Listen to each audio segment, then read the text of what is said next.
Hi, my name is Megan, and today I'm going to teach you about how to properly care for hermit crab.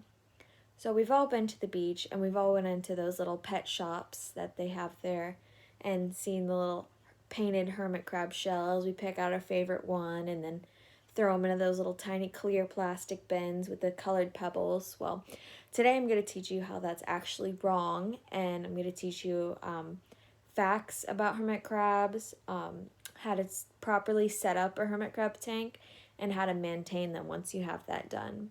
But first, let's figure out how they function. So, a common misconception is that they live in the water, which they actually live on land, but they do live off the water and the fresh water that is available to them.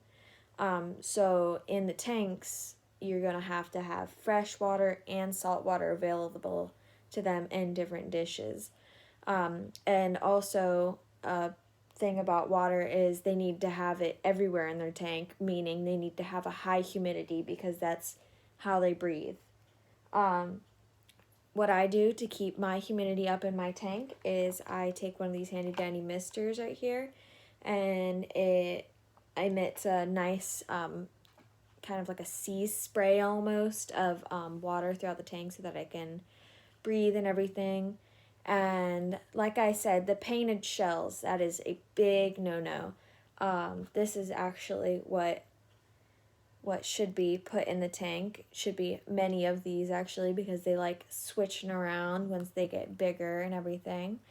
And also, in order to keep up the humidity in the tank, you can also put live plants in there. But you do have to be careful about what type of live plants you put in there, because there is a plant in particular called the lucky bamboo plant, and it can actually kill the hermit crab because it is poisonous to them. So prior to putting in live plants to the enclosure, you're just going to want to have to research that and everything and make sure that it's, not going to be deadly for it. With that in mind, let's learn how to decorate the tank. So I actually have this picture right here that shows different types of hides and the substrate and everything. And so here they have the fresh water and the salt water in different little containers like I was talking about. And here is a hide, which I haven't mentioned yet. That is actually where they spend most of their time because they're not very social. They like to kind of sit in one spot, and when they do come out, it's either for food or either to the waters, or back here, or actually over here, they have a moss pit, which is a really good place that keeps in like the moisture. So when you are spraying your tank, you're going to want to hit that spot like in particular, just so that it gets all the moisture that it needs. I actually have my tank right here that I had my hermit crabs in. I don't have them now, but I am planning on getting new ones now that I know how to properly take care of them and everything. I have my substrate right here. I don't know if you can see it, but it is organic sand, unbleached and everything, so it doesn't have any chemicals in it because they are very fragile creatures, so they can be poisoned really easily just because of how tiny they are and everything. Here I didn't want to put any fake or live plants in my enclosure just because of I wasn't sure which ones I should put in there, and also these just tend to be good, I guess, not die. This one he liked to climb on a lot and use as like a climbing area. And this right here is a dried cactus, which is also very good for their climbing needs. They do like climbing a lot, even though they are land creatures.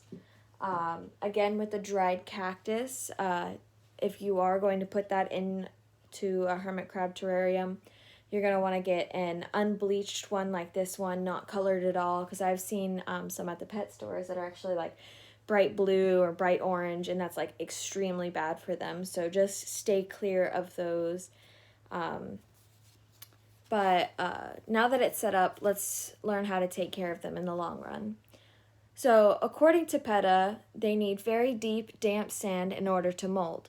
So, right here, I do have at least 2 or 3 inches of substrate in there so that he can go down and molt when I do get him.